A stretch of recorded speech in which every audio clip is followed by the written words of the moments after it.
think there's whatever it is, movies, books, whatever, the ones that shoehorn characters where they're doing things like, why are they doing that? That doesn't make any sense. I think good writing or great writing is when that makes perfect sense, or even I didn't see that coming, but I understand why it happened, and that's in keeping with that character. Yes, that's what that character would do. So I think, again, that's making a stronger, more authentic story. So that's great. I mean, that's the kind of story. Again, I think every writer should think, would I want to read this? Welcome to the Creators Guild, episode 2. We are back again today I'm Chris Howald, and behind the scenes, I'm Jared Lovelady. So together we wrote, we'll show you this again, book 1, it's out for Chronicles of Duradem. We're going to be talking about that and talking about some other things creative. Today we will have a guest on, the writer, published a couple of books, Miller Thomas. So he'll be joining us, and we'll be talking about books that he has out and getting some insights from him on his authoring and creative process. So we hope you enjoyed listening to us last time, and hope you enjoy listening to us today. So last time we started with our book in Chronicles of Duradem, A Flight from Shadows. We read the prologue. Today, as will be our custom, we're going to dive right in and read a little bit more. Behind me, for those who are watching, you can see our lovely map, and we'll be essentially right behind my sternum. No, actually, sorry, we've had to change the background. Where are you wanting? Tradoc? Yeah, is it over here now? It's down by your elbow. Yep. Anyway. Over here? Tradoc. You can read it in the screen. Somewhere over there. Yeah. So this will be taking place somewhere down over there. So I'm going to read, for those listening, there's a map, and just below my armpit or somewhere in that region, there's a map on screen. So we're going to read chapter 1, and then we'll talk about it a little bit, and then we'll have Thomas on and talk with him about some books that he's written. Okay. Chapter 1, A Morning Ride, Cycle of Irilith, year 12182. The love and warmth of home, the joy of friendships, needs that must be met, even for a queen. Chronicles of a Queen, Arid Fredoc. The hallway outside the antechamber door was dark and still. Light from the setting moon shone in through the large stained glass window at the end of the hall and bathed the plush runner and tiled mosaics in washed out reds, blues, and greens. There was no one in the hall to see the hooded figure slink through the door before pulling it silently closed. The slight swish of stocking feet on the dark blue rug that lined the hallway was nearly inaudible as the figure made its way from the apartments in the pre-dawn. There would certainly be only servants about, starting daily tasks this early in the manor house. It was the best opportunity for escape. The wide marble stairs split the hallway and descended quickly. The main entrance to the manor house was in sight, but the large heavy doors would make too much noise. The figure turned, heading toward the east end of the manor house, where an exit would open toward the stables. A rustle from the direction of the kitchens made the figure freeze momentarily where it crouched, breathing slowly. The sound did not come again, and the figure straightened, moving slowly forward. "Tawara," came a calm but authoritative voice from behind. Tawara gave a start at the sound of the voice, yet turned a smiling face toward her accoster. "Father, good morning. I was just headed to the—" she began. "No need to spin a tale," Baron Amari interrupted, hooking his thumbs behind his gold-embroidered red silk sash. "We both know full well where you were going. You're wearing riding clothes and carrying your boots, for heaven's sake. I hardly think you were headed to the kitchens for an early breakfast, or to the library to study up for your day's lessons." Tawara's shoulders slumped, and she dropped her boots. "Yes, father. It is just that it's going to be such a beautiful day." She dropped to the floor in the middle of the hallway and began pulling her boots on. "And truly, what harm is there in missing one lesson on interrealm trade protocols this morning?" Baron Amari looked down at his daughter as she snugged up her laces. "You are a princess-elect of the realm, and time is running short to finish preparing for all that you will be tasked with when the time comes." "I know, father," Tawara huffed. She rose to her feet, craning her neck slightly to look him in the eyes. He was portly for an elf, with close-cut blond hair and piercing blue eyes. His features were still handsome, despite the silver mottling his temples and the fine wrinkles lining his face. He looked down at her with a gentle smile. Like her, he was short for an elf, but still marginally taller than she. I know I have much to learn. It is just that there is so much more to learn than what can be taught to me from books. She trailed off, shrugging. He brought a hand up and playfully tugged at the ornate silver chain running from her earlobe to just below the tip of her ear's point, eliciting a smile from her before gently cupping her cheek. You have your mother's smile, he said, the look of someone deep in fond remembrance crossing his face for a moment. She shared most of her features with her father, including her eyes, but some few things, like her golden hair, had come from her mother. She barely remembered what her mother looked like, but her father put extra effort into trying to make her smile. It was when she smiled that he said she resembled her mother the most. I understand, daughter, he continued. I was young once as well, and fond of my lesson, and found my lessons to be a bothersome bore. However, it is just 2 years until your 120th naming day. You will officially come of age. You must keep that in mind. He gave her a mischievous grin. But these years will go by quickly, and you should take advantage while you have the opportunity. He drew his hand away and poked a finger to the tip of her nose. Only not too much advantage, or I shall never hear the end of it from Tessera. Tuara smiled and batted his hand away. I will only take enough advantage for her to give you mild indigestion, nothing more. The Baron guffawed, then slapped his hand over his mouth. I almost gave you away to the whole house. You'd better be off before someone sees me conspiring with you. His face took on a more serious expression. I know you are anxious for a ride, and that you wish to see the Trekken. Yes, I am aware they have returned. Do not look so surprised. Please be careful. You are riding alone after all. Promise me you will visit the Trekken at the market, and return to the estate if you wish to continue riding. Tuara considered, biting her lip. Very well, she replied, only as far as the market. Good, he said, straightening and glancing up and down the hall conspiratorially. Now, about the kitchens. I was just on my way to grab an early bit of something before the cooks come about and chase me away. He patted his belly affectionately. I know I'm not supposed to, but I like to get the cream that is delivered fresh from the dairy, to mix with a bit of honey on day-old bread. I used to sneak in and steal the cream as a child. I know it is my own house now, but it makes me feel as though I am getting away with something, and it somehow tastes better that way. Tuara giggled. Oh, father, your silliness knows no bounds sometimes. I may have a little time for such a shenanigan. The accolade to the Queen must be willing to take risks and break protocol now and again. Baron Omari grinned and offered Tuara his arm. She responded with a mimicked curtsy and locked her arm in his. They smiled at each other, Tuara doing her best to stifle another giggle as they made their way on tiptoe to the public quarter of the house. The kitchens were dark, lit only by the diffused light of a sun about to rise. You get the bread and some honey, the Baron Omari whispered, dry washing his hands and wiggling his eyebrows in a nefarious manner. I shall swipe the cream. Tuara rolled her eyes as she entered one of the pantries, fumbling in the dark to locate the cloth-wrapped bread and clay pot of honey. When she returned, the Baron stood by the center island, a bowl already waiting with a generous portion of cream. Father, Tuara said, placing the booty on the countertop next to the cream, there are only 2 of us. How much bread do you intend on eating?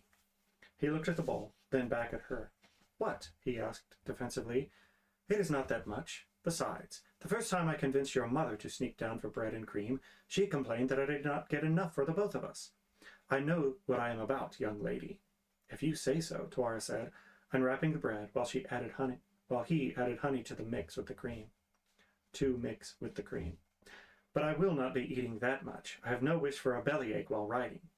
Suit yourself, he replied, bobbing his head haughtily as he whipped the ingredients together in a bowl. That just means more for me. He finished with an exaggerated whip that sent a spray of the mixture across the counter between them. A burst of uncontrollable laughter sprang from Tuara's lips as her father panicked. He unceremoniously tore off a chunk of bread and began sopping up the mess before biting off coated pieces. Good heavens, he exclaimed. You see what a terrible thief I am, with you second-guessing me? This is good cream that nearly went to waste.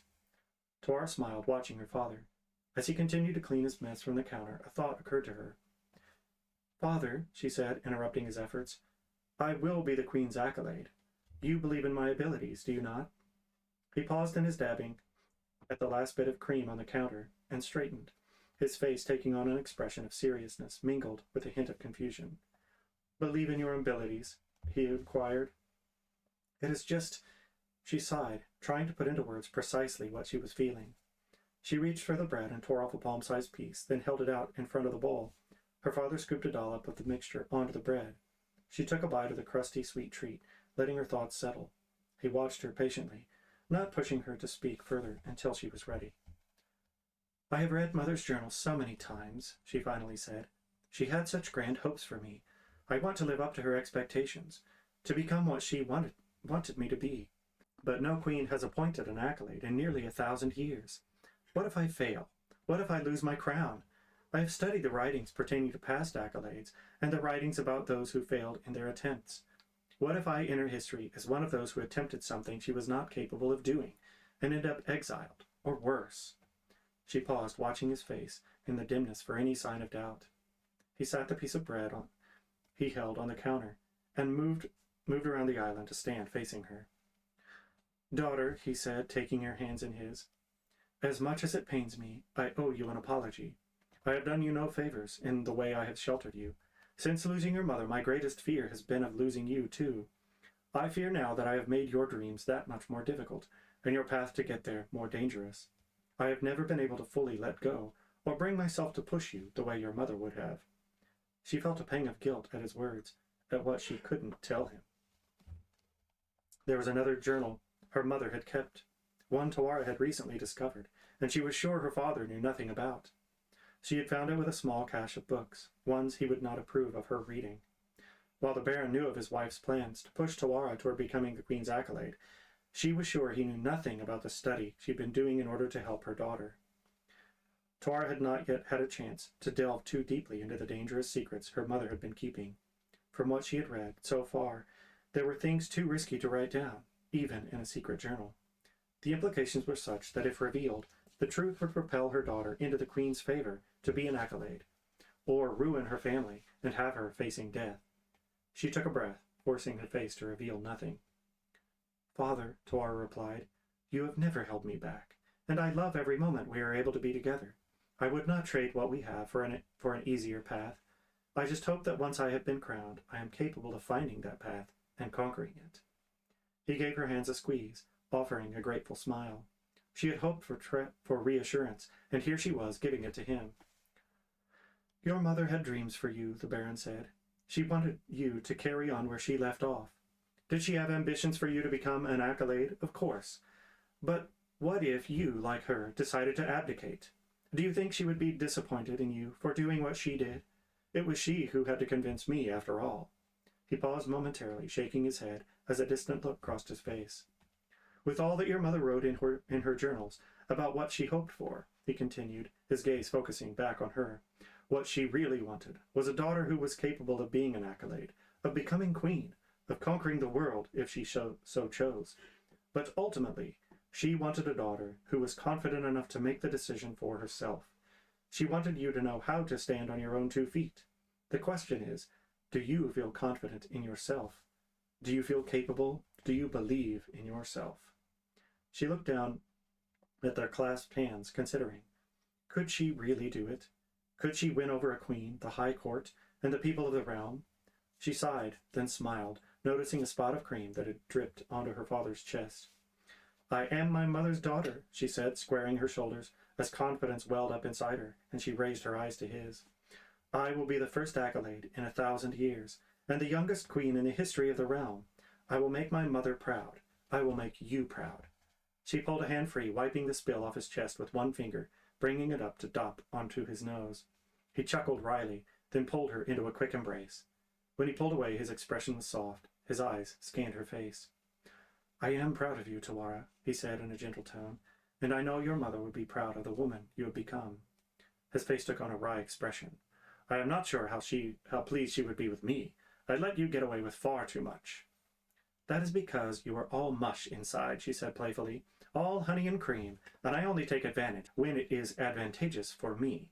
"Faugh," he said, returning to the other side of the counter to retrieve his bread. "A queen's accolade indeed. You could barely handle me if I showed you my tough side." Tawara tore off another piece of bread, and reached across the counter to dip it in the bowl. Tough? You? As tough as my feather pillows after they have been fluffed. Here now, he said, feigning gruffness. Any more talk like that, and I shall call to Sarah before you can ride away. That will show you whether I am tough or not. You would not dare, she shot back. She would catch you with your fingers in the cream. I'm not afraid, he said. See? He plunged 2 fingers into the bowl, then stuck them in his mouth defiantly. Tuar rolled her eyes again, laughing as she moved toward the kitchen doorway. I'm leaving, she informed him, waggling her fingers at him, before you get me caught, and I miss my opportunity to go riding. The sun is nearly up. He looked on her fondly. Remember, I am leaving today for Glen Heights, and will be gone for the next few moon cycles. A pang of sadness pierced her, as it always did when he left for extended periods of time. She had forgotten. She was grateful now to have been caught by him on her way to the stables. She rushed back to him and enveloped him in a firm embrace. I shall miss you, father, she said. You would be too busy for me in your preparations anyway, so this is my farewell. I shall give a thought for you riding in a musty carriage as I cross the countryside on horseback. He leaned forward and gave her a quick peck of a kiss on the forehead. Off with you then, but I expect a well-prepared princess when the time comes for your coronation. I promise, she replied as she slipped away, grinning over her shoulder. The stables were quiet as Tuara entered. She opened the door slowly and tried to make as little noise as possible. She didn't want to wake Drake. He was a very good stable hand, but he liked to do everything himself and considered it an affront for someone else to even attempt to care for or saddle a horse in his presence. She crept to the stall, opened the door, and slipped in with her short mare. The horse snickered, swishing her tail as Tuara approached. Hello, Tuara whispered. How is Devant this morning? For her part, Devant pressed her face into Tuara's middle, nuzzling at her shirt. Tuara rubbed and scratched, leaning forward to rest her forehead against Devant's. She closed her eyes and breathed in deeply, letting the scent of Devant and the stable fill her with memories. It had taken a long time for her to get back into the saddle following her mother's death. With Dorinda's unexpected departure, things were just that much harder. Her life had been upside down, but she found inner resilience and eventually came to peace with things, or if not peace, at least a truce.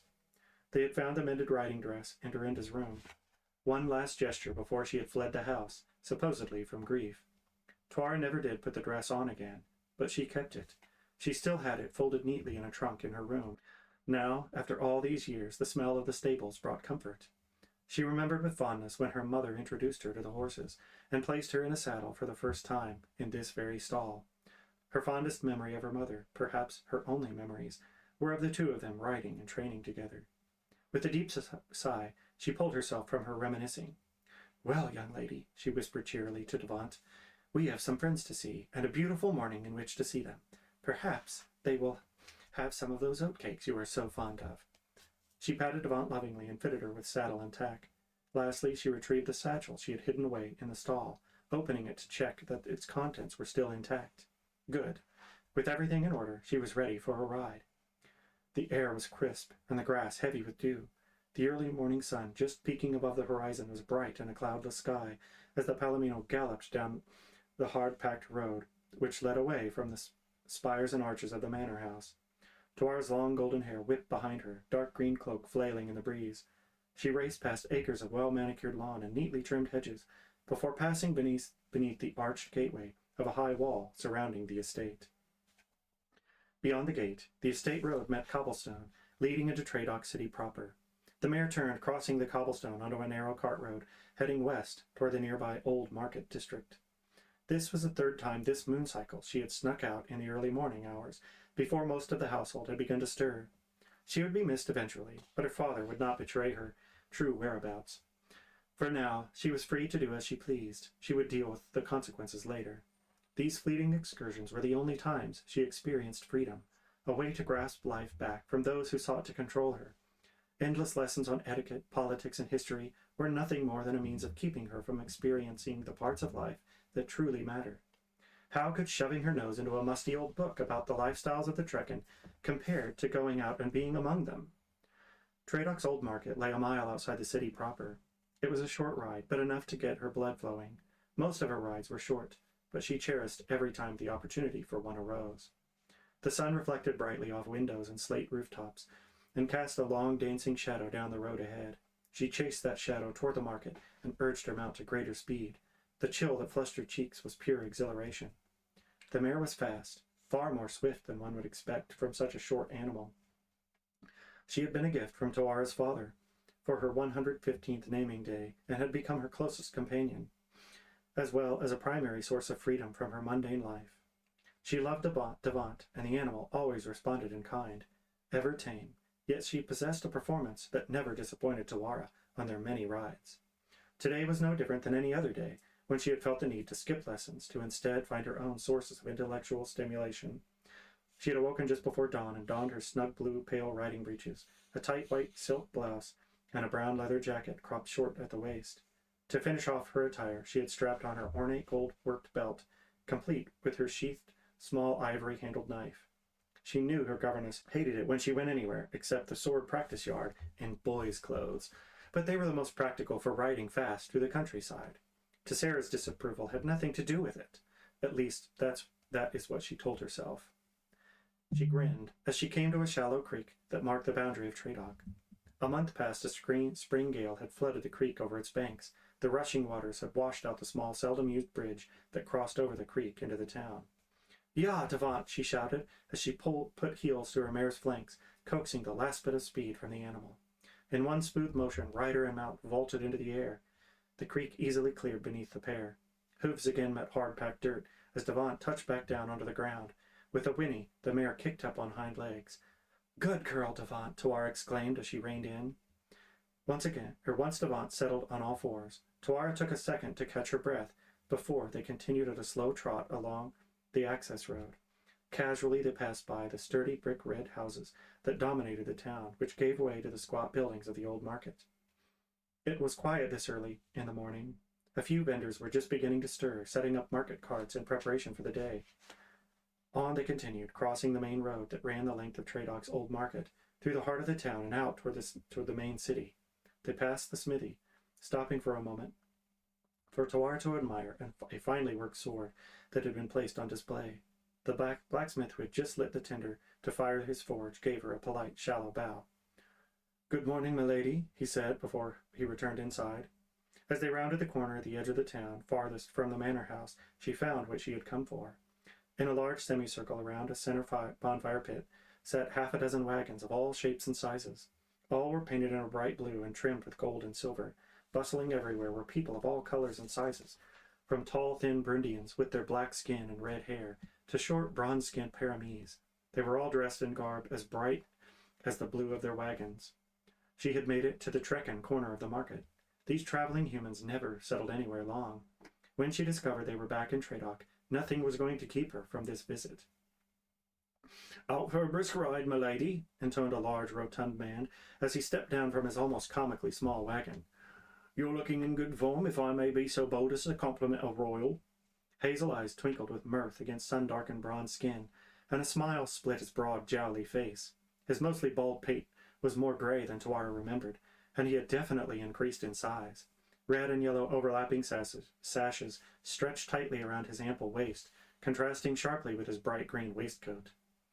"Not a royal yet, Rothel, you know that," she replied as she dismounted. "Lady Tawara, you are a princess now, or will be soon enough," Rothel said, as he took her reins, tying them to the hitching pole of his wagon. "In my figuring, that makes you a royal, and a finer example of a royal I have never seen." Undoing her cloak from around her neck, she tossed it across her saddle. "It is still some time before they lower that title and accompanying crown on my head. Until then, I am simply Tawara, the same girl that has been sneaking out to see you and your band since before you were a child." "Fine then, simply Tawara, although there's nothing very simple about you, young lady," Rothel chortled as he took up a position in front of her to look her over. It had been nearly 3 years since they had seen each other last. "You haven't changed a stitch. As beautiful, and I dare say, as ornery as ever." "Well, you, my good sir, have changed," Tawara replied, as she circled the large man. It would seem the years have been kind to you. It would seem your wife's cooking has been good to you as well," she teased, giving his belly a poke. He chuckled, his large stomach jiggling. "That it has, my lady, that it has. And I see I was right, as ornery as ever. Speaking of food, have you eaten this morning?" asked Rothel, stepping up to rub Devant's neck. I'm about to make some breakfast for myself. Oh, you are going to cook? Tuara replied hesitantly. Is Shalea not with you? Unfortunately, no, said Rothel disappointedly. She's back to the main camp, so I'm left to fend for myself. But I've got plenty. Porridge and bacon this morning, if you've a mind. Oh, that is a shame, Tuara said, trying her best not to show her doubt in his culinary skills. Breakfast? No, I think I will have to take you up on that another time. I had some bread and sweet cream before I left for my ride this morning, and I fear it is not setting well. Thank you for the offer. Rothel smiled knowingly at her. Shalea will be sad to have missed you. She's quite fond of you, you know. I would love to see her again, said Tuara. I may have to make a special trip. Is the band camped at the traditional site? That it is, Rothel replied. Just a couple of leagues past the last farms to the west. You could be there mid-morning if you left right away. Tuara's eyes brightened, for both the chance to see her friend and the thought of another brisk ride in the beautiful countryside beyond the town. She thought of the promise she had made to her father, that she would only go as far as the market. Yet it really wasn't that much further, and the rest of the trekking would be there. All her friends. Surely he would not begrudge her for going just that far. She would be cautious, and he would have nothing to worry about. Shalea cooks for a crowd, even when it's just the two of us. I expect she'll have something ready about the time you arrive, if you leave now. You'll likely enjoy whatever she's preparing much more than my porridge. I may even be good enough to attempt you. Tuara giggled slightly. Are you trying to get rid of me already? She said playfully. Not at all, said Rothel defensively. But I do have to prepare for the market today, and I think you'd enjoy visiting with Shalea much more than watching me set up my stand. I wouldn't be proper visit for either of us. I would very much like to see her, Tuara said, laying a hand on Rothel's forearm. But I shall return at another time when you and I can have a proper visit. Before I go, however, I have a gift for you. She moved to the large satchel behind Avant's saddle. Untying the leather strap, she pulled it down, opening it to remove a small cloth-wrapped item. She handed it to Rothel. A gift for me? He asked, smiling at her. I would say you shouldn't have, but I know that wouldn't make any difference, would it? Not in the least. Now open it, she instructed, as she retied the satchel in place. I want you to see what I brought you before I visit Shalea. You'll have to wait to see her gift. Rothel grinned widely, untying the cloth to reveal 3 small pearl-handled folding knives, each one a different size. Oh, my lady, Rothel said, they is beautiful. When last you were here, you told me about your taking to whittling. Well, these are the finest blades, and are just the right size and shape, and I had the pearl added just for you. Look closely at the handles. He held them close to his face. Why, it's my band's mark carved into the pearl, he said appreciatively, just like the buckle you gave me when I got my colors. Thank you, dear Tuara. It was rare that Rothel called her by her name, showing just how touched he was by her gift. He reached down, proudly patting the gold and ivory loop that held his sash in place. A dove in flight, cast in gold, resting at the center of the loop. The ivory had browned with age, and the gold was a bit tarnished, but Rothel beamed as he showed Tuara that he still had it after all these years. She stepped back to Devant's side and placed a foot in the stirrup. In a single motion she seized her cloak and settled it on her shoulders as she mounted. Shall I give Shalea a message for you? Rothel rubbed his chin. If you wouldn't mind, tell her I'll be needing more lace when next she comes to market. He paused, looking mischievous, clasping both hands in front of his chest. And tell her my heart longs to see her again. Tuara laughed as she turned Avant toward the road. Ah, to feel such love, Tuara replied in mock desperation. Your message will surely melt her pining heart. I shall be sure to catch her if she swoons.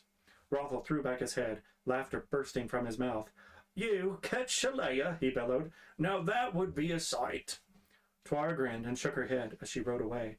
Rothel's laughter followed her out the market road, out of the market and onto the road.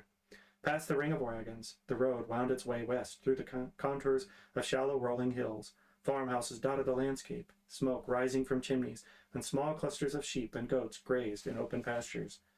Tuara breathed in the sweet morning air and urged Avant to a trot. And that is the end of chapter 1. So, this chapter, Jared, how many times has this chapter moved? Moved? Oh, I don't been know. rewritten. Moved at least 3 times.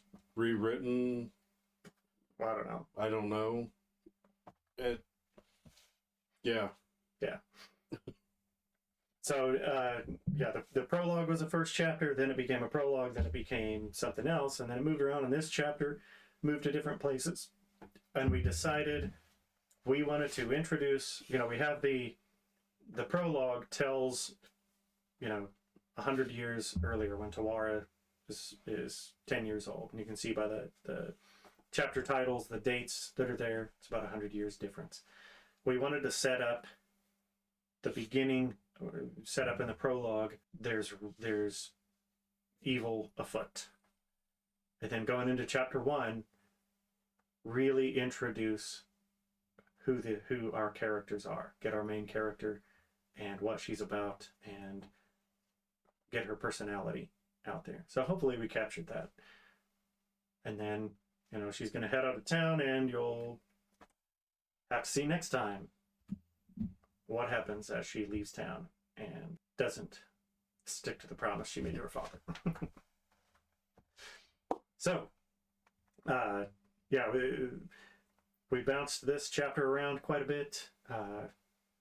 Hopefully you enjoyed it. I enjoy reading it, and hopefully I'm doing a good job getting my voices down. I'm a little bit out of practice, but we'll see how it goes in the future. Okay, we're gonna touch base with Miller, invite him on, and talk to him about some books. So we'll be right back. So joining us here is Miller Thomas. And Miller, why don't you show us what you brought with you? So I have written 2 books that are currently published. One is What Lies Beneath Peaceful Valley, which is a murder mystery and suspense novel. And my dark fantasy mystery suspense is Hunter Inquisition. Book 1, which is the Freeing of Chiropteran, and I'm currently working on the sequels. Nice. How many sequels are there going to be in Wolf Hunter Inquisition? In Wolf Hunter, I plan on there being 2 additional books. One is currently written, and the other one I am currently in process. Are there actually going to be 2 books, or is there going to be you're going to be well, I couldn't really do it in 3, so I decided 4, and then 5 and 7, 12. We'll see. Also, I had an idea for a prequel novella, and that's mostly written also. But. Yeah, nice. So Miller and I actually both work at the same company, and when Jared and I started writing a little bit, and I went to work and was talking about book stuff, Miller and I sometimes get into random discussions about stuff, and then he said, "Oh, hey, I wrote this book." And a couple people at work were like, "Yeah, I read Miller's book." And I'm like, "Well, what the crap? You wrote a book. I don't even know any of this." So I went out and bought What Lies Beneath Peaceful Valley. I've had it for a while. Unfortunately, I haven't read the whole thing yet because I do most of my reading on audiobook. And do you have an audiobook of this yet, Miller? I do not. Do you have an audiobook of this yet, Miller? Yes, I do. You do. I read this one. So I've been making my way through this, but I don't have a lot of just sit down and read time. So I do most of my reading listening, but I'm making my way through this one. If I ever get a chance to just sit down, I'll just sit down and read it, because it does read really quickly. So far everything I've read, it reads quickly, reads nicely. But I don't know the end of this one yet. So everybody else, go buy it, and you might find out how it ends before I do. Unless it gets an audiobook published, then I'll listen to it. But Wolf Hunter Inquisition. So without giving away spoilers, or as much as you want to give away, why Wolf Hunter Inquisition? I believe that people who like fantasy, but a lot of times when it comes to dark fantasy, it's very it does one of 2 things. It either bogs you down completely in world building and there isn't much plot, or it's nothing really happens. And I feel that in this book, because of it being you following your main character and going through and seeing everything through his eyes, it makes it where it moves a lot quicker. Mm-hmm. And it's also more, there's a lot more action that goes on in it. Yeah. And also, So I've read this. The Wolf Hunters. Well, why the name Wolf Hunter? Gotcha. Where did Okay. what was the drive behind that? Yeah, the idea is that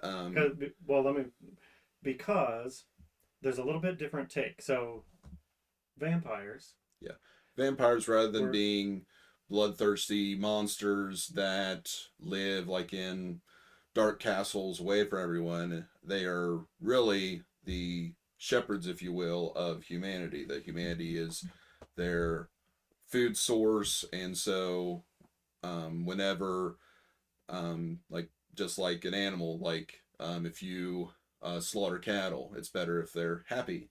Mm-hmm. Happy cows make better meat.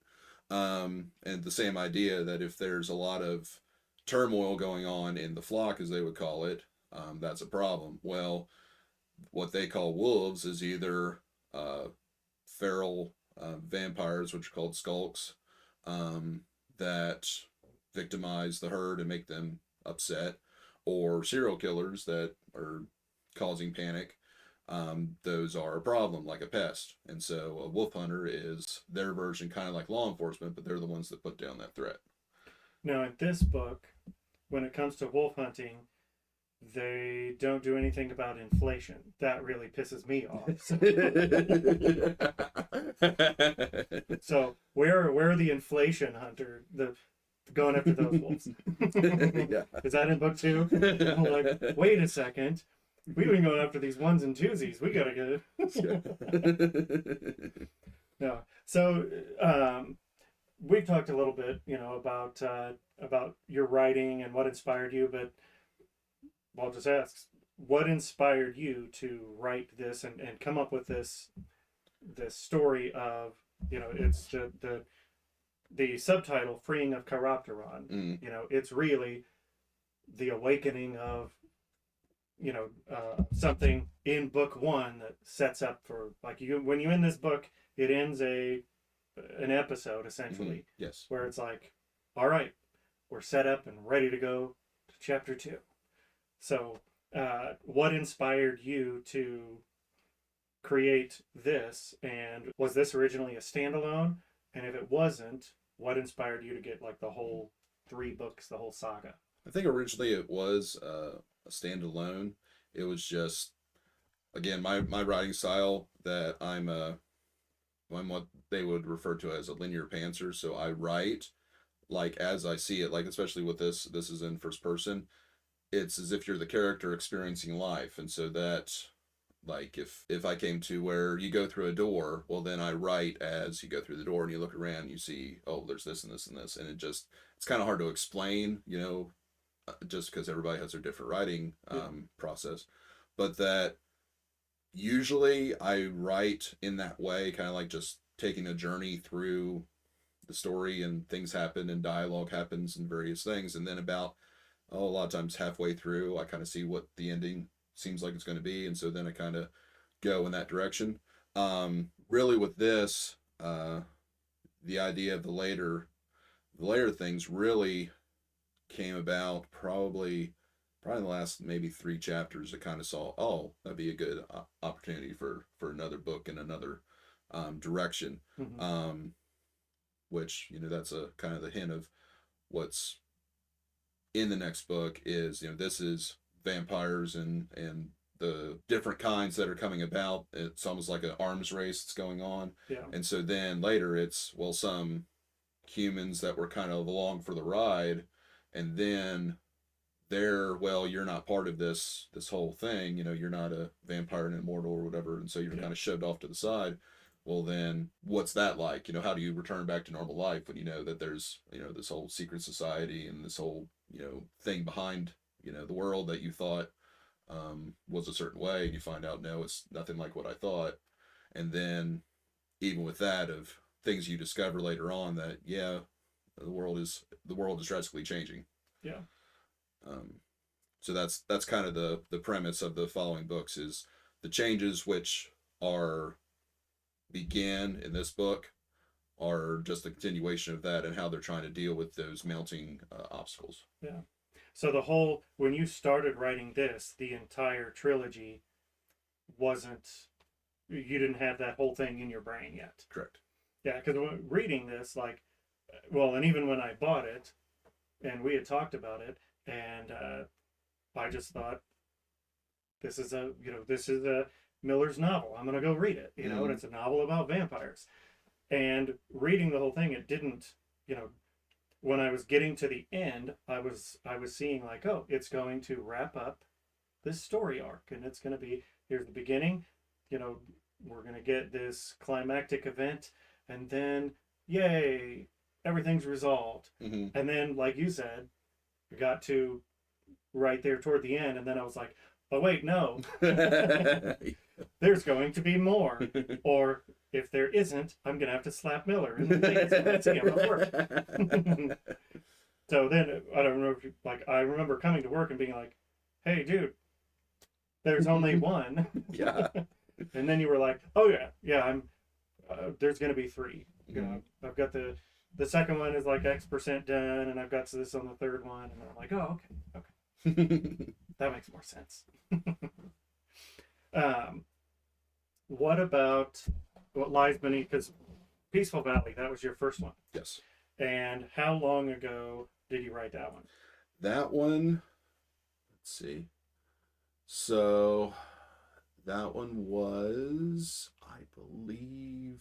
Is there a date in here? In the book itself? You'd have a copyright. So this one was published 2021. Yeah, so it was finished probably 2020. Well, no, that's when I put it up. It's actually, I probably did that in 2018, I believe it was. Yeah. Okay. So with that in mind, so Jared and I have been writing this. I mean, we started ideating this story in 2005. Mm-hmm. And then we wrote little bits here and there, completely changed the premise of the story, who the main characters were, the story arc, everything that was happening, expanded it, flipped it on its head, everything like that. But then we didn't really dive in and actually get really serious about writing until about 2018. Mm-hmm. But even then, by that time, we'd still had a whole bunch of pages of random notes and thoughts, and even little blurbs that could become chapters here and there. Uh-huh. But from 2018, I mean, it's taken us a long time, several years of writing and rewriting and then revising that and then re-revising that, to be able to get our first book out. So how does that relate to your experience writing both of these books? And now that you have the first one and this one, and you're working on sequels, what's different? Well, the first one, I worked on it probably on and off for probably about 6 years. I went through and probably completely rewrote it probably 3 times. Getting the way of writing in that kind of genre, because most of my growing up, I read a lot of classic literature, and that writing style is not really modern. Yeah. There's a lot of, $5 words that you don't really need, just a lot of begats and thou shalts and or just flowery. That's the things. A little older, or not quite that old. There's a reviewer that I've heard, they talk about it, purple writing. It's like, oh, it's all flowery and all, it's like lots of stuff, when it's not really adding anything other than, and I've seen this sometimes, that there's authors that sometimes it's like, oh, I just pulled out a thesaurus, and they're just throwing big words at things. You're like, that isn't really adding. I can understand what it is. There's one I remember, they're talking in ancient Greece, I believe it was, and they talked about a undercroft, Mhm. And it's like, well, crypt is actually Greek and would work and people would understand that, but Undercroft is very, like Middle English or something, Yeah. and like very arcane in English. And so it's like, did you really need that word? It might have been a little Yeah. more clear to use crypt because everybody knows what that is, in modern times. So Kind of along the lines of spelling color with a U. yeah. Be like, I'm fancy. Look at me with the U in my. But to be fair, I struggle with spelling gray. I don't even know. Right now, as soon as you said gray, I'm like, is it Grey? Is it Yeah. Gray? Guess what? Nobody knows. Yeah. There's a again, it's like there's a British way, and I'd have to write it out to look at it and be like, oh yeah, because it's like, oh, you're not supposed to spell it that way in America. If you're in Great Britain, you can do that. It's like, did it convey the meaning? Do you know what I'm talking about? I'm pretty sure, like, if it on the Grey Poupon, that is an E. Yeah. Pink. Yes. Right? Yep. Yeah. So the E is technically, and then and like if you do it on your word or whatever, it's like it'll capitalize it because you're meaning the name Gray, I don't know. I've had it. Dorian Gray. Yeah, I've had it where I get an error, a message where, or not a message, but a spell check where it's like, this is Gray is underlined and it's spelled wrong. So I'm like, all right, well, let's flip that E to an A. And then I go down and then I'm like, spell check. And I'm like, flip that A to an E. And I'm like, son of a... What are you doing to me? Like, the spell checker doesn't even know. How are we supposed to get this right? But anyway, you were saying, so... A, just so we know. Okay, so we know. A is the American spelling. Mm-hmm. E is the English spelling. Yes. And I just thought of a moniker to remember that. When I'm thinking of Gray, think of the Fonz. Be like, hey. Hey. We just like A for American. Yes. Nah, that's too much of a connection. That's too gray. That's not purple. But yeah, so you were talking about with those writing styles and stuff. You took some time going through reviewing and then trying to write this. So what was your approach to not do that? Because you said you read classic literature and stuff, and now you were trying to get back into, well, how do you? I would assume what you mean is like, what is your voice? Kind of. Yeah, I think maybe just looking at it from like the main character's perspective. So when you go to that one, Detective Browning, and like, so bring that, because even though this one is in third person, Mm-hmm. that even your style kind of reflects that character, even though you're speaking from a different perspective. So just thinking of like a normal, middle class person, and so they don't use, they don't read old English books and classics and whatever else and use that all the time. So that kind of sets the mood correctly. So you're connecting with this character rather than it being, that you're disconnected. And also just even, putting it out there on different forums and stuff of samples of writing. Sometimes the most want to say pointed critiques are sometimes helpful, even though sometimes they're Hurtful. Yeah, they can be. But one that somebody said was, your words are like stones that the reader trips over. Yeah. And it's like, ouch. But at the same time, it's just like, well, if somebody's reading a story, you want them to stay in the story and not get tripped up. Yeah. So yeah, it's that's something we would find in just writing a sentence. Would be reading a paragraph, we'll read it out loud together and then be like, hey, when I try to read this out loud, it feels like I'm getting tongue-tied. Mm-hmm. Like, and then when you try to read it in your head, you're like, yeah, I do the same mental stumble, and that may not impact everybody, but I'm like, me, as we're going through it, I'm gonna be like, well, crap, we just we just put something to trip over in our book, so can we fix that? It's different for different people. You'll come across a line that I've written and you're like, this doesn't rewrite in my head, and I'm like, it makes perfect sense. What are you talking about? Yeah. Or the other way around. And so yeah, it's something to work through, be aware of. Yeah, but you just drink a lot of caffeine and then get on the stand and you're like, no, everything's great. I can read this really fast. I don't stumble at all. And then you're like, I'm a genius.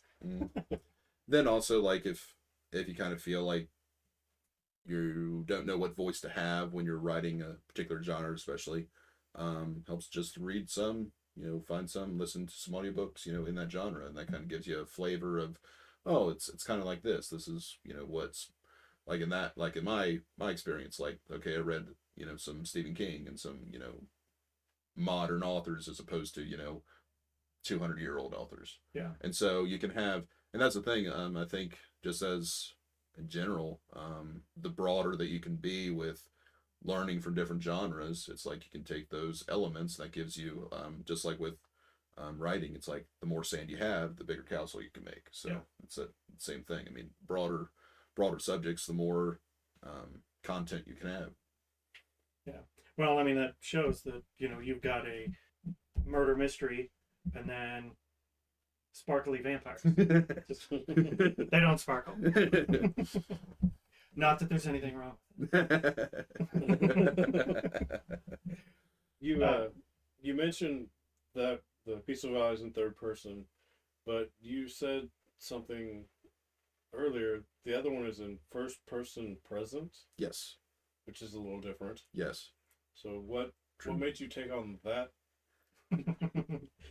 Yeah, because that's some night and day right there.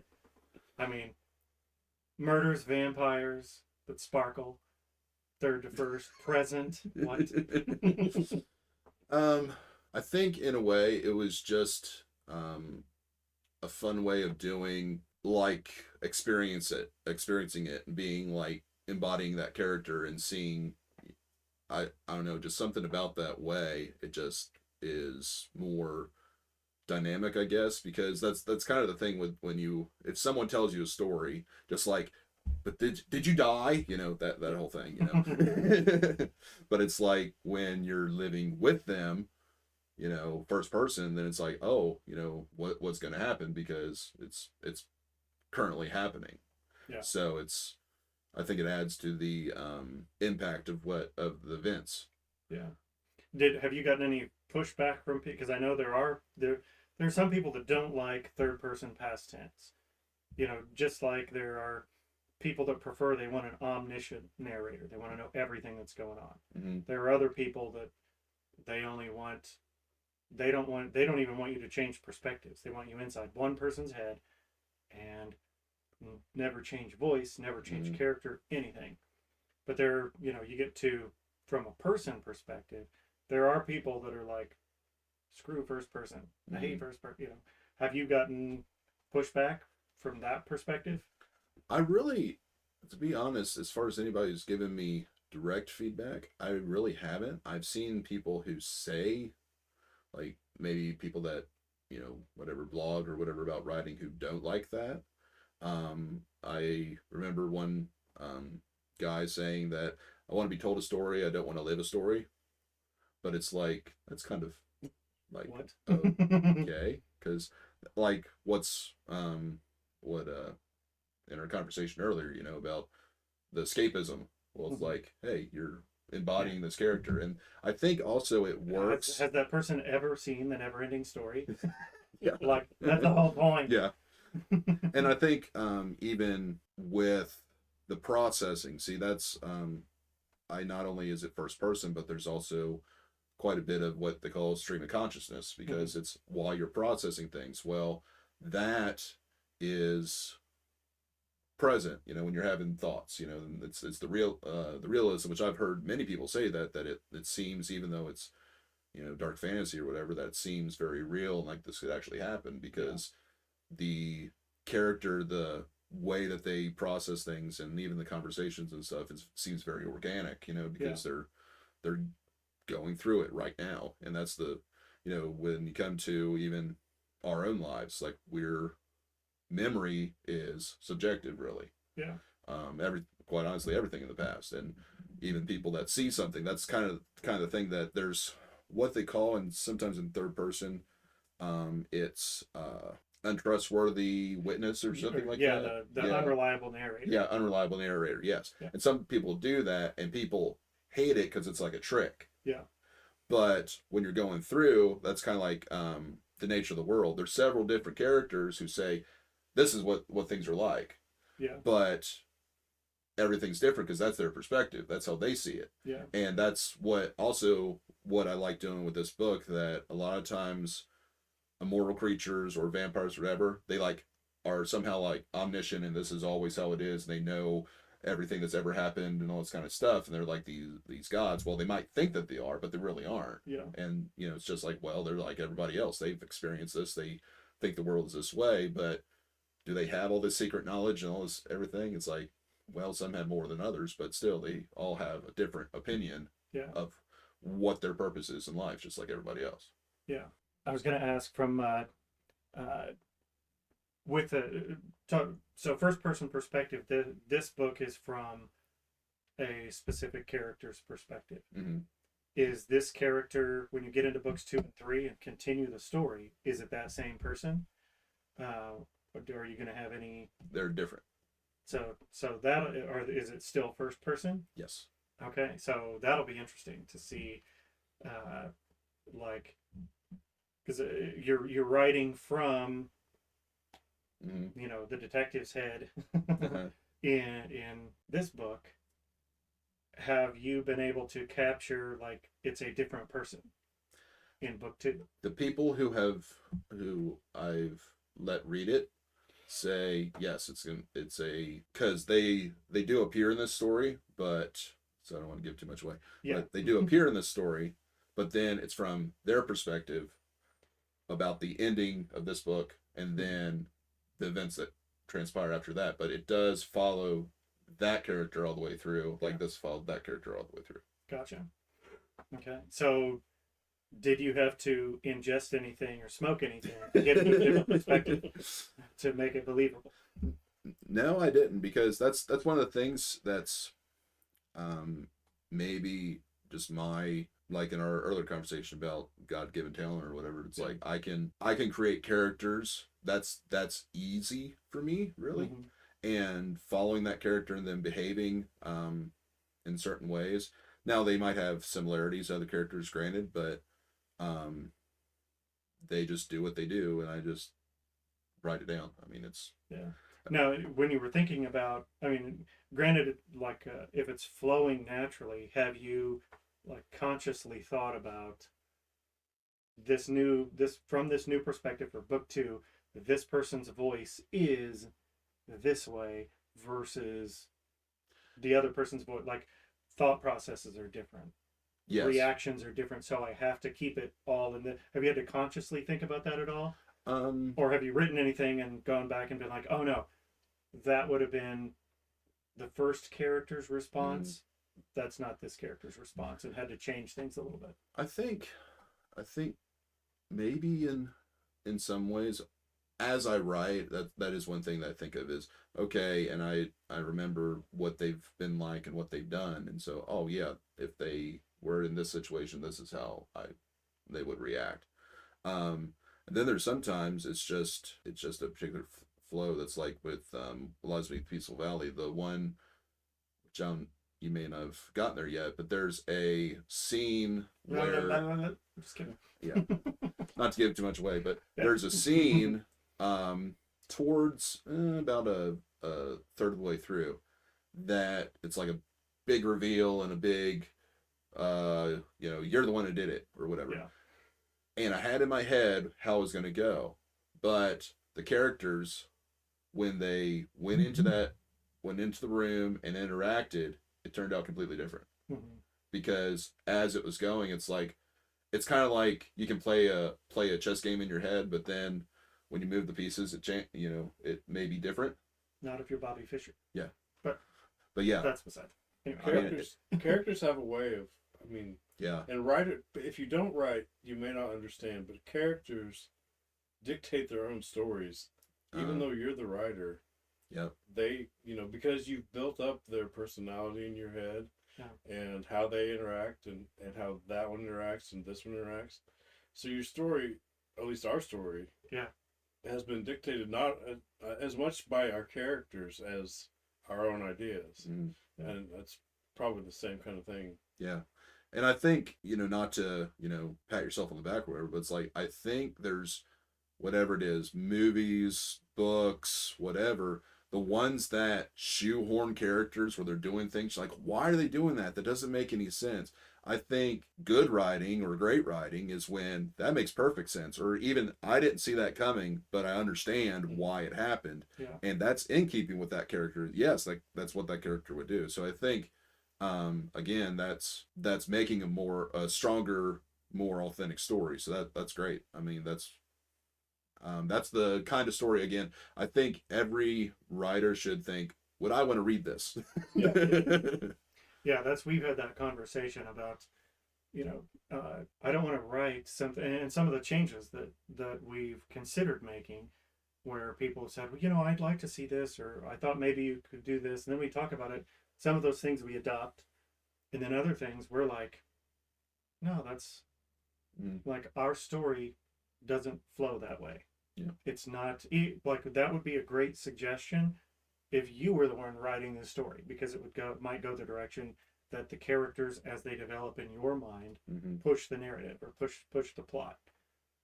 But we've changed, as our characters grow and our characters developed, we've completely upended plot lines and shifted the direction. And I mean, that's really a big driver of how we even went from a book to a trilogy to now, a 3-part, 14-book saga that we're undertaking. Yeah. So has that happened with this book, the Wolf Hunter book, it's first person, and we talked a little bit ago about you were coming up on the end, and with those last few chapters you were like, this story's gonna keep going.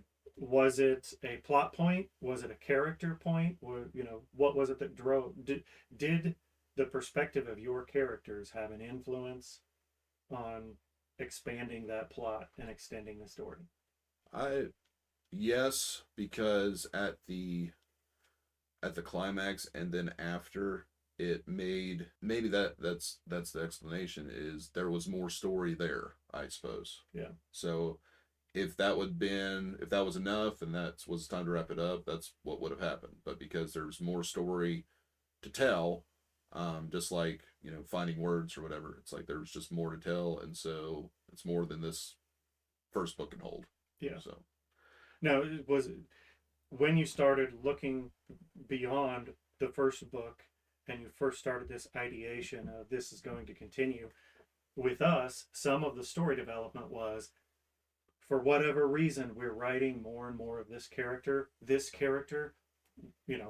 well, the way we describe it is, this character wants to be in the story more, and our character wants to go this direction, and so we start doing it with book 2. Change of perspectives, change of who the book is written from. Did you feel any of that? Like, what? Because you said book 2 is from the perspective of a character who witnesses the closing up events of book 1. What did you get any feel from that perspective of this person has a story to tell too?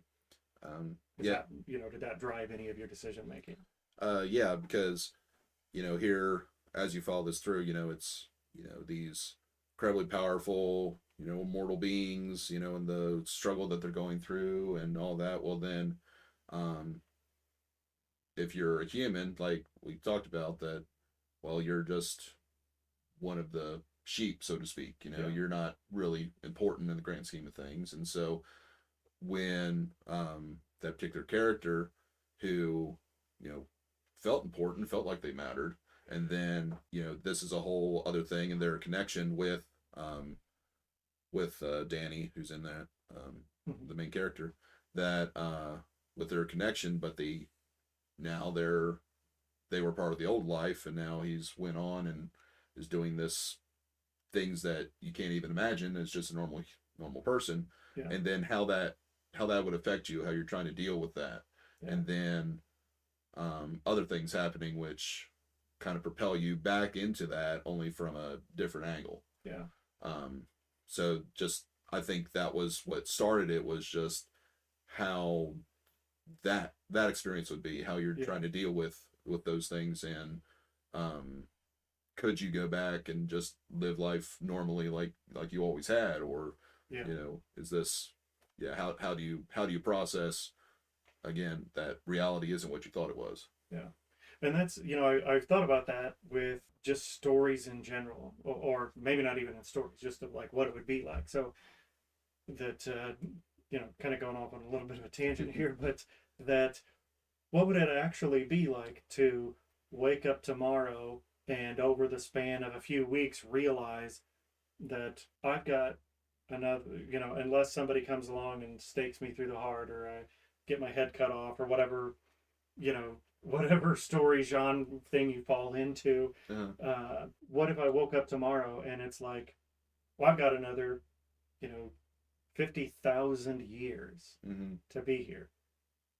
And like, so it's interesting that, you know, there's stories with, here's this godlike being, because whether it's a vampire or, you know, whatever, some eternal, you know, even if they're not completely eternal, if they're not totally immortal, from a human perspective, I'm like, how do you make a story where there's an eternal being, you know, eternal, whatever sense of being, and they work at a donut shop, or they're a cop.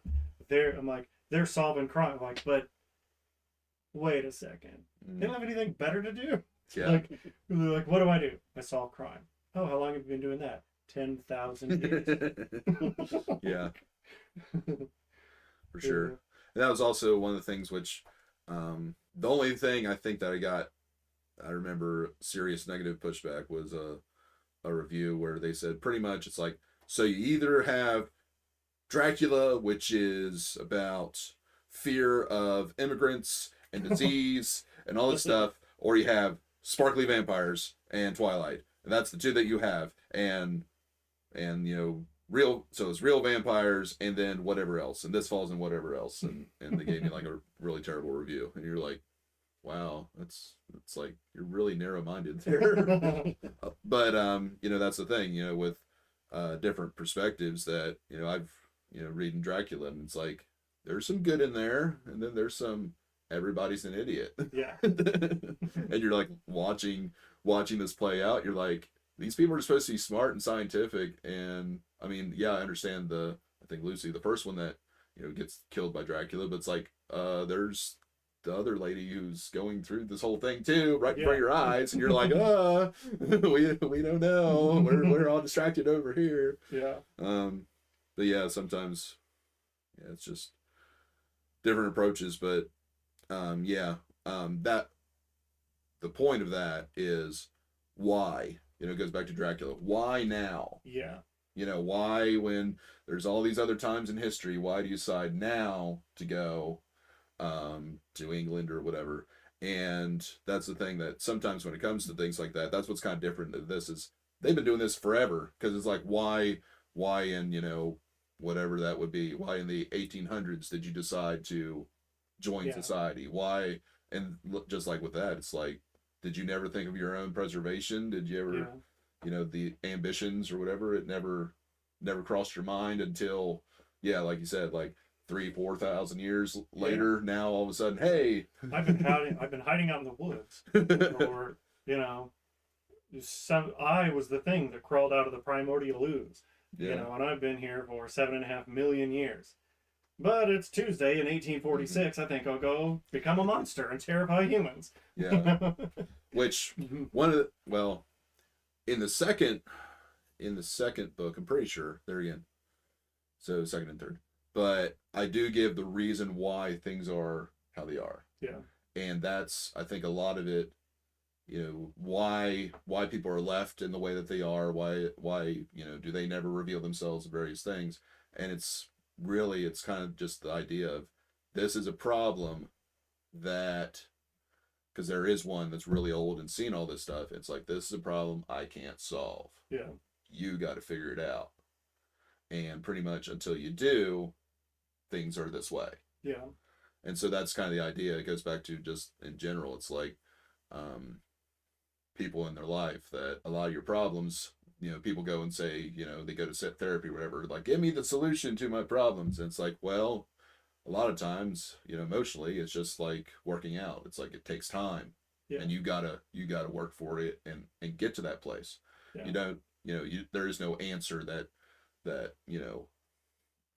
whatever eureka moment, now everything changes. Yeah. And I think that's kind of the point in that book, that yeah, you have these powers, but you're still that person. You're still dealing with whatever it might be. Yeah. It never solved everything. So yeah. There are some others, like I like the Underworld story. Like they have a premise in the Underworld stories where things are cyclical, mm-hmm. And it's just a different scale of, human life is, 78 years on average ish, whatever. And life is cyclical and things happen and you move through phases.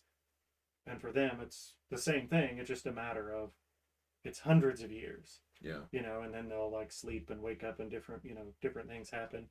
So there's some different vampire stories out there, different genres. There's one that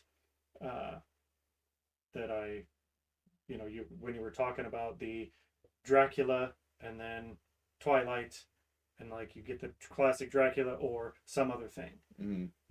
There's one where I can't remember the name of it right off the top of my head. I'll have to look it up and see. It's been a while since I've read it, but it was an interesting story. It's a comedy take on vampires where like there's a group of like I don't know, college outcasts that turn into vampires, but they're all like, dude, I hate being a vampire, and they have to drink like hamster blood, or guinea pigs. It's guinea pigs. They raise guinea pigs in a blanket or in the basement, and they like can't go outside, and they have like a bus with like their professor that takes them and kind of protects them and guides them, but they're not like the classic, the strong, powerful, whatever. It's like they turn into vampires and now they like have a disease. And they're like, gosh dang it, we can't go outside during the day. We still have the same personalities. Like there's one guy that's a nerd and another guy that's like a goth guy, and they're like, I guess I'm just going to be this way for eternity. and I got to drink guinea pig blood. It's terrible. So there's several different takes out there, but it is, with all the different takes out there, this one's unique. Your Hunter Inquisition, it's a new perspective. So interesting read, fun read, and it does set it up well. Like this book does carry through well its own story, and then like I said, you get to the end and you're like, and it's like the end. Dun, dun, dun. Yeah. So yeah. What Lies Beneath Peaceful Valley, and the first book in the trilogy, Hunter Inquisition, The Rise of Chiropteran, or The Freeing of Chiropteran. And I've still got to finish Peaceful Valley. If you get the audiobook done before then, I'll listen to it. In the meantime, go out, get Miller's books. Thank you. We're going to plan on Miller still writing.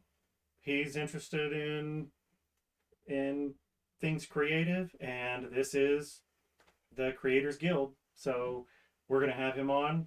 He's going to be a frequent visitor on the show, and we'll branch out into some different topics. And in the meantime, go get his books, and we appreciate you coming on with us today. Thank you. All right. Thanks, man. Okay, and we will see you next time. And go buy our book too, Realms of Duradam. It's good.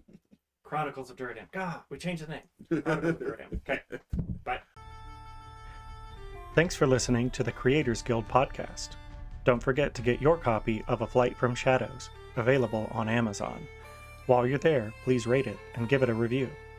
If you like the Creators Guild, please like and subscribe, and make sure to share it with your friends. Until next time, go in good spirits.